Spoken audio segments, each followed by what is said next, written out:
Bumardingan tayo. You get awards. You can't help but be overwhelmed and be proud and excited. No? But like I said in my speech, I try not to focus on that kasi hindi yun yung purpose of making the film.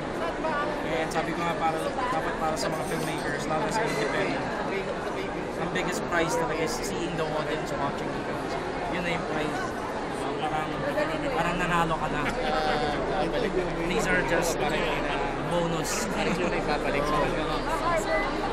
niyo po ba ang paggawa ng mga independent films? Definitely, third years ko na ginagawa ito. Pioneer na, in-consider na nga akong pioneer, kaya nakakatuwa kasi parang supposedly pala antique na ako na filmmaker. But kasi we started in the 80s with short films and so seeing an event like Cinemalaya, para sa akin, it's really exciting kasi we feel we've contributed to it. Even though the new filmmakers may not be aware of it, kami proud kami. We feel we paved the way kasi kami nagsimula noong 1980s.